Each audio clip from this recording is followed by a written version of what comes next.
Nanti ketika penyidikan ini cukup, pasti kami akan sampaikan kepada masyarakat melalui teman-teman tentunya terkait dengan konstruksi perkaranya dan nama-nama dari tersangka yang telah ditetapkan serta pasal-pasalnya. Pagi hari ini hadir pimpinan KPK, Pak Ketua dan juga Deputi Penindakan, Pak Karyoto, yang nanti akan menyampaikan perkembangan dari proses penyidikan perkara ini yang tadi juga sudah kami sampaikan kepada teman-teman bahwa kami melakukan pemeriksaan terhadap para tersangka dan juga melakukan penangkapan terhadap pihak-pihak dimaksud. Nanti akan disampaikan poin-poin tersebut oleh Pak Ketua, dan setelahnya seperti biasa kami beri kesempatan 3 orang penanya diutamakan terkait dengan perkara ini. Ya, tentunya kemudian bila kemudian nanti masih ada waktu dan teman-teman ingin bertanya terkait dengan penanganan perkara yang sedang ditangani oleh KPK nanti di sesi berikutnya tentunya. Baik, kami silakan Pak Ketua untuk menyampaikan beberapa poin dimaksud.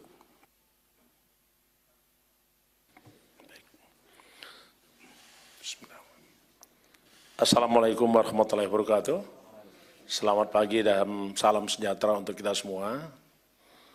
Om Swastiastu, Salam, Namo Buddhaya, Salam Kebajikan.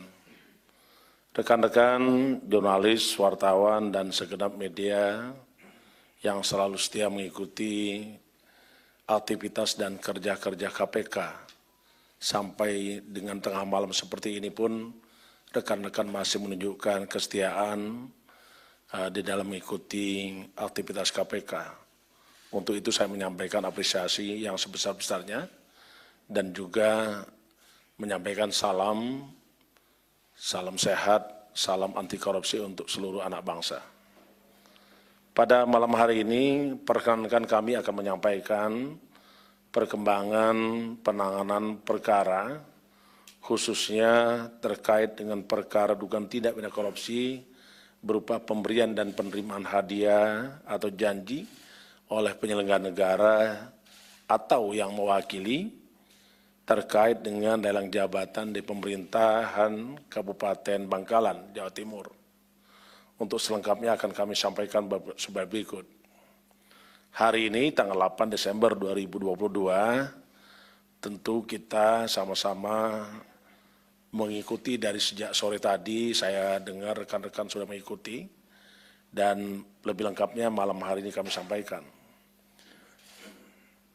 Hal yang ingin kami sampaikan adalah terkait dengan penyidikan perkara dugaan tindak pidana korupsi berupa pemberian dan penerimaan hadiah atau janji oleh penyelenggara negara atau yang mewakili terkait dengan lelang jabatan di pemerintahan Kabupaten Bangkalan, Jawa Timur.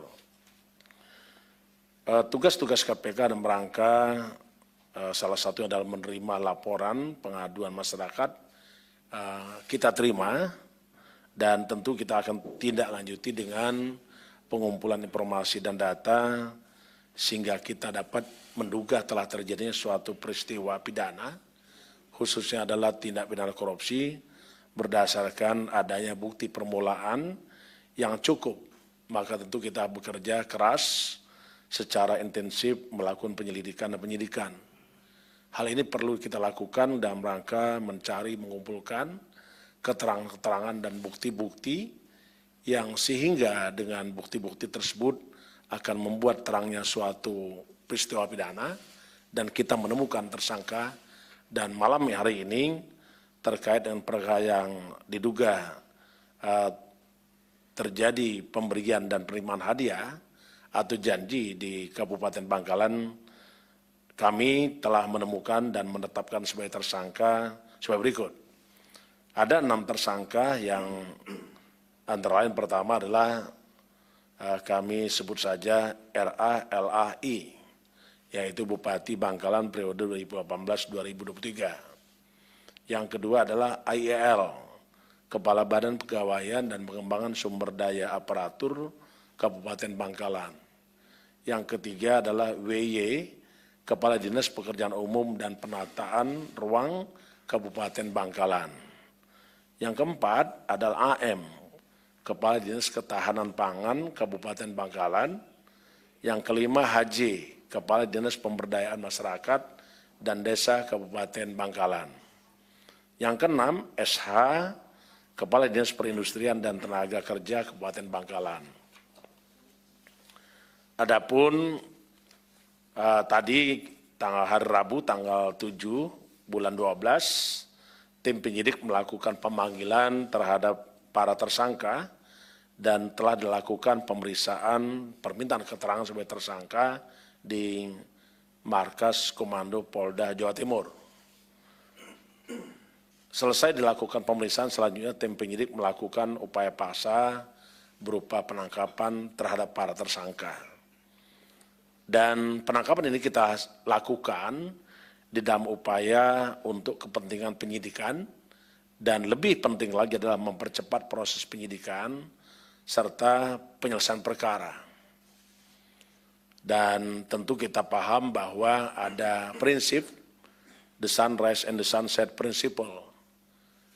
Yang berikutnya adalah tersangka kita bawa ke Jakarta dan malam hari ini kita sampaikan kepada publik tentang apa-apa saja perbuatan para tersangka dan konstruksi perkara, berikut juga pasal yang dilanggar. Terkait dengan kepentingan penyidikan, tim penyidik melakukan penahanan. Jadi penahanan yang dilakukan karena bukti yang cukup para tersangka masing-masing selama 20 hari ke depan. Pertama adalah RALAI ditahan di rutan KPK di Gedung Merah Putih. AYL ditahan di rutan KPK pada cabang Pomdam Jaya Guntur. WY ditahan di Rumah Tahanan Negara KPK pada Pomdam Jaya Guntur. AM ditahan di rutan KPK pada Pomdam Jaya Guntur. HJ ditahan di rutan KPK di Kapling C1 Gedung ACLC. SH juga dilakukan penahanan di rutan KPK, Kapling C1 Gedung ACLC. Adapun konstruksi perkara sebagai berikut. Saudara RALAI dalam jabatannya selaku Bupati Bangkalan periode 2018-2023 memiliki kewenangan diantaranya salah satunya adalah dapat melakukan memilih dan menentukan langsung kelulusan para ASN di Pemkab Bangkalan yang mengikuti seleksi maupun lelang jabatan.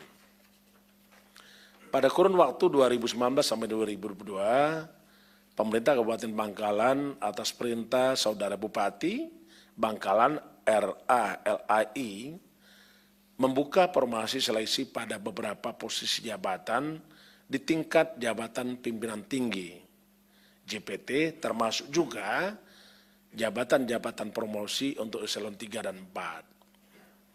Melalui orang-orang kepercayaannya, Saudara Bupati Bangkalan, yaitu Saudara tersangka RALAI, kemudian melakukan permintaan komitmen fee berupa uang kepada setiap ASN yang berkeinginan untuk bisa dinyatakan lulus, terpilih, dan lulus dalam seleksi jabatan tersebut. Adapun ASN yang mengajukan diri dan sepakat untuk memberikan sejumlah uang sehingga dipilih dan dinyatakan lulus oleh tersangka Bupati Bangkalan RALAI, yaitu Saudara AYL. Ulangi, tersangka AYL, tersangka WY, tersangka AM, tersangka HJ, dan tersangka SH. Mengenai besaran komitmen fee yang diberikan dan diterima tersangka Bupati Bangkalan, RALAI melalui orang kepercayaannya bervariasi sesuai dengan posisi jabatan yang diinginkan. Untuk dugaan besaran nilai komitmen fee tersebut dipatok di antara berkisaran 50 juta sampai dengan 150 juta. Yang teknis penyerahannya secara tunai melalui orang kepercayaan tersangka Bupati Bangkalan RALAI. Selain itu, ada juga penerimaan sejumlah uang lain yang dilakukan atau diterima oleh saudara tersangka Bupati Bangkalan RALAI karena turut serta dalam pengaturan beberapa proyek di seluruh dinas di pemerintah Kabupaten Bangkalan. Dan komitmen fee-nya berkisar sebesar 10% dari setiap nilai anggaran proyek. Jumlah uang yang sampai hari ini telah diterima oleh saudara tersangka Bupati Bangkalan, RA-LAI melalui orang kepercayaannya setidaknya berkisar 5,3 miliar rupiah. Sedangkan penggunaan uang-uang yang diterima tersangka RA-LAI tersebut diperuntukkan untuk keperluan pribadi, diantaranya untuk melakukan survei elektabilitas yang bersangkutan. Di samping itu, tersangka RA-LAI juga diduga menerima pemberian lainnya, diantaranya dalam bentuk gratifikasi dan hal lain. Hal ini akan dilakukan pendalaman oleh penyidik KPK. Atas perbuatan para tersangka, kami sampaikan sebagai berikut. Tersangka AEL, WY, AM, HJ, dan SA sebagai pemberi melanggar pasal 5 ayat 1 huruf A atau pasal 5 ayat 1 huruf B atau pasal 13 Undang-Undang 31 1999 sebagaimana telah diubah dengan Undang-Undang nomor 20 tahun 2001 tentang perubahan atas Undang-Undang 31 tahun 1999 tentang pemberantasan tindak pidana korupsi. Sedangkan saudara tersangka RA-LAI sebagai penerima melanggar pasal 12 huruf A atau pasal 12 huruf B atau pasal 11 dan atau pasal 12 B besar Undang-Undang 31 tahun 99 sebagaimana telah diubah dengan Undang-Undang nomor 20 tahun 2001 tentang perubahan atas Undang-Undang 31 tahun 99 tentang pemberantasan tindak pidana korupsi. Yonto pasal 65 ayat 1 Kitab Undang-Undang Hukum Pidana. Pada kesempatan ini tentu kami mengajak kepada seluruh kepala daerah untuk terus menghindari perilaku koruptif dan di dalam pelaksanaan tugasnya jangan sekali-sekali untuk melakukan korupsi. Terutama di bidang pembinaan manajemen ASN, para kepala daerah kami minta dan kami perintahkan untuk mempedomani prinsip-prinsip good government dan clean governance. Yang selanjutnya, pada kesempatan ini pula, kita sungguh banyak mengikuti beberapa kasus korupsi yang melibatkan kepala daerah, terutamanya terkait dengan jual beli jabatan. Dan ini merupakan salah satu tantangan kita bersama. Kami minta kepada masyarakat apabila ada penyelenggara negara, kepala daerah, ataupun siapapun dia yang melakukan tindak korupsi agar melaporkan kepada KPK. Dan KPK tidak akan pernah berhenti untuk melakukan upaya-upaya pencegahan, baik melalui monitoring terhadap penyelenggaraan pemerintahan negara. Sebagaimana tugas pokok KPK pasal 6 huruf C, yaitu melakukan monitoring atas penyelenggaraan pemerintahan negara. Terakhir, kami ingin menyampaikan penghargaan dan terima kasih, apresiasi kepada rekan-rekan dari kepolisian, khususnya Polda Jawa Timur, yang telah membantu dan mendukung proses penyidikan yang telah dilakukan oleh KPK. Sekian yang kami sampaikan. Saya akhiri, wassalamualaikum warahmatullahi wabarakatuh. Om Santi, Santi, Santi Om. Terima kasih Pak Ketua yang telah menyampaikan perkembangan dari penyidikan perkara ini yang pada prinsipnya pagi hari ini KPK mengumumkan 6 orang sebagai tersangka dan kemudian dilakukan penahanan sampai tanggal 26 Desember 2022. Silakan 3 orang penanya, 1, 2, 3. Oke, Mas Mario ya. Oke, silakan Mas Mario. Ya, terima kasih atas kesempatannya Pak Ketua, Pak Bupati. Ya, yang saya mau tanyakan nih, seingat saya bahwa tersangka Abdul Latif ini sempat menyambangi KPK pada tanggal 25 Maret 2022.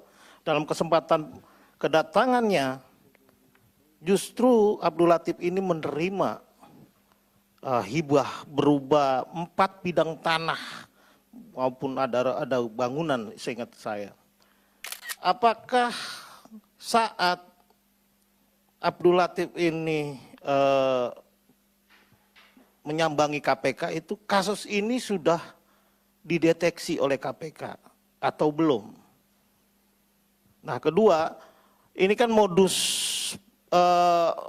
soal jual beli jabatan ini kan udah menjadi apa ya, semacam modus rutin kepala daerah. Ya kalau nggak main jual beli jabatan seperti Rahmat Effendi itu kan sampai lurah aja tuh kan ada charge-nya 25 juta sampai 50, camat sekian, belum ASN pejabat-pejabat lainnya. Nah, apakah KPK sudah mendeteksi tidak hanya ASN atau pejabat di lingkup Pemkab yang memang tidak terbatas ekselon 3 atau 4 misalkan. Apakah KPK sudah mendeteksi ke sana soal dugaan-dugaan korupsi atau suap dan gratifikasinya? Nah, kedua, apakah KPK juga telah melihat ada indikasi yang sama yang dilakukan tersangka Abdul Latif ini seperti ayahnya yang lakukan dulu? Amin Imron yang dulu bermain soal dugaan kasus di BUMD, terutama soal fasilitas infrastruktur gas waktu itu kan. Apakah KPK melihat profil tersangka ini juga melakukan yang sama yang seperti dilakukan ayahandanya? Izin Mas Ali, Pak Ketua, untuk kasus yang lain karena saya hari ini juga harus butuh konfirmasi. Pertama, terkait pemeriksaan anggota DPR bernama Arianto Munawar yang hari ini diperiksa selama hampir 7 jam, dan saya saat konfirmasi yang bersangkutan menyatakan memang mengenal dekat sosok Karomani lantaran dia sebagai wakil dari ketua wilayah NU Lampung menggantikan Musa Zainuddin. Dia mengaku sangat mengenal Karomani dan dia sempat meminta tolong melalui pesan WhatsApp, mengatakan meminta tolong untuk memasukkan salah seorang kerabatnya dan mengakui, tetapi anaknya tidak masuk. Apakah KPK